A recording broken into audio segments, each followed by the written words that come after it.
आप देख रहे हैं एमपीसी 24 न्यूज एक्सप्रेस। मैं शीतल, आइए नजर डालते हैं आज की कुछ खास खबरों पर। मूल निवासी संघ बालाघाट एवं ग्रामीण बौद्ध संघ भरवेली के संयुक्त तत्वाधान में डॉक्टर बाबा साहब अम्बेडकर के 65वें परिनिर्वाण दिवस वार्ड नंबर 14 रमाताई परिसर भरवेली में मनाया गया, जिसमें मंचासीन अतिथियों ने बाबा साहब के सामाजिक मिशन एवं उद्देश्यों पर अपने अपने उद्बोधन दिए, जिसमें मुख्य रूप से बीएल पाचे, डीएल मानेश्वर, आरबी ढोक, केसी बाहेश्वर, सामाजिक कार्यकर्ता इमरान खान, अमर मरस्कोले, तिरपुड़े सर ने अपने उद्बोधन दिए।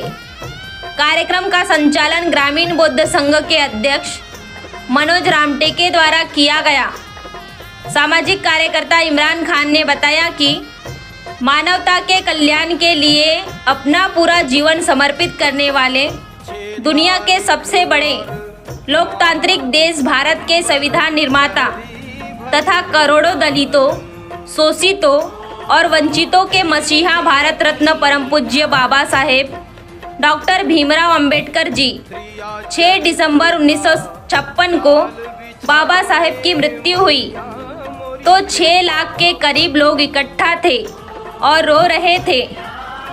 कार्ल मार्क्स सर मरे तो उनके पास सिर्फ 14 लोग थे। सोचो, उन 14 लोगों ने मार्क्सवाद को पूरे विश्व में फैला दिया और वो 6 लाख भक्त घर गए और अगरबत्तियां करने लगे, जय भीम बोलकर अपना फर्ज निभाते रहे, क्योंकि कार्ल मार्क्स सर की मृत्यु पर जो 14 लोग थे वे सच्चे अनुयायी थे और बाबा साहेब की मृत्यु पर जो 6 लाख थे वो भक्तों की भीड़ थी। अगर इन लाखों लोगों ने बाबा साहब के विचारों का प्रचार प्रसार किया होता तो आज मनुवाद का अंत हो चुका होता। आज बाबा साहब का असली मकसद भी यही था।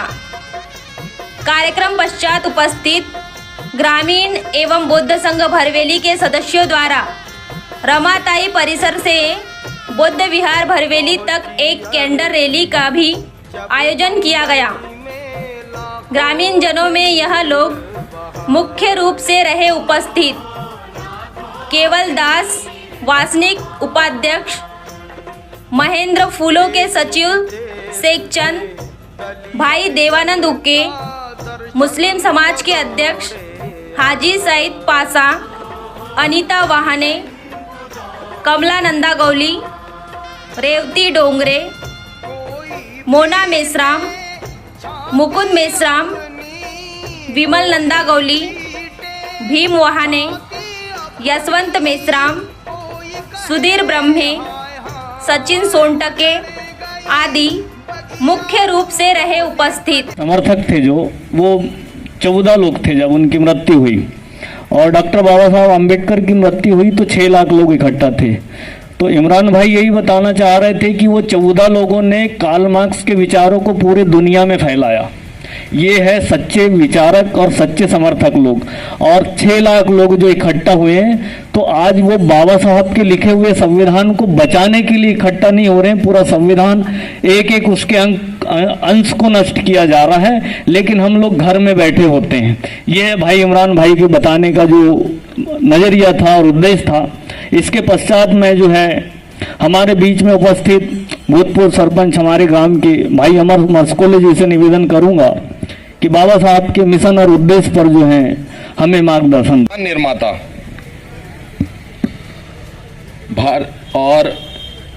डॉक्टर बाबा साहब अम्बेडकर के आज इस परिनिर्वाण दिवस पर उपस्थित सम्मानीय मंच और उपस्थित जन समूह जो यहाँ श्रद्धांजलि देने उपस्थित हुए हैं, इन सभी का मैं हार्दिक स्वागत करता हूँ।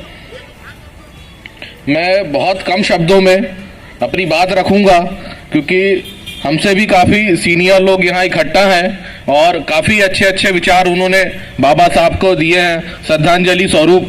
मैं एक बात कहूँगा आपसे, जब 6 दिसंबर 1956 को डॉक्टर बाबा साहब अम्बेडकर की मृत्यु हुई थी, तब उनकी श्रद्धांजलि को देने के लिए 6 लाख लोग इकट्ठा हुए थे उनको श्रद्धांजलि देने के लिए, और सभी लोग उनके नारे लगाते रहे, जय भीम बोलकर, और अपना फर्ज निभाते रहे। और जब सर कार्ल मार्क्स की मृत्यु हुई तो उनके मानने वाले उनकी मृत्यु पर सिर्फ 14 लोग थे, वो उनके सच्चे अनुयायी थे। और हमारे जो 6 लाख लोग थे ये अपने घर चले गए और अपनी अगरबत्तियां लगाते रहे। अगर ये लोग अपना सच में डॉक्टर बाबा साहब अम्बेडकर के संविधान जो बनाया उन्होंने और उनके जो विचार थे, अगर इसका प्रचार प्रसार करते तो आज हमारी ये हालत ना होती और जड़ से मनुवाद खत्म हो गया होता, क्योंकि यही बाबा साहब का सपना था। और भारत में बहुजन समाज का गठन हो और सारे भारत पर बहुजन समाज का एक अधिकार हो। मगर क्या हम सोचें कि हम सही में बाबा जी के संविधान को मान रहे हैं? मानने इससे पहले भी बोले, माननीय लोगों ने कहा कि सिर्फ 2 दिन 3 दिन हम लोग यहाँ इकट्ठा होते हैं, मगर संविधान को मानते तो है मगर जान नहीं रहे हैं बिल्कुल भी। और क्या विचार है उनके बाबा साहब के। हम सब जो SC ST और जो हमारे मूल निवासी भाई है, ये सभी लोगों को एक मंच पर आकर के इकट्ठा होना पड़ेगा और एकजुटता दिखानी पड़ेगी, तभी जाकर के हम इस मनुवाद का खात्मा कर सकते हैं। और हम बाबा साहब का जो संविधान जिस तरीके से बोला जाए, प्राइवेटाइजेशन बोला जाए या निजीकरण के जरिए खत्म किया जा रहा है बाबा साहब के संविधान को, उसको रोक सकते हैं। उसके लिए हमें आगे आना होगा। जैसे बाबा साहब तो अकेले थे, अकेले ने लड़े थे, मगर आज हमारे पास सब कुछ है, फिर भी क्या होता है, हमारे ऊपर के जो लोग हैं वो क्या होता है, हमारा साथ देते नहीं देते। अभी इससे पहले 26 नवंबर को जब संविधान दिवस का एक कार्यक्रम था, हम लोगों ने करवाया बालाघाट में अंबेडकर चौक में। तो जो हमारे बहुजन समाज के लोग हैं जो सच में बड़े पद पर है, जब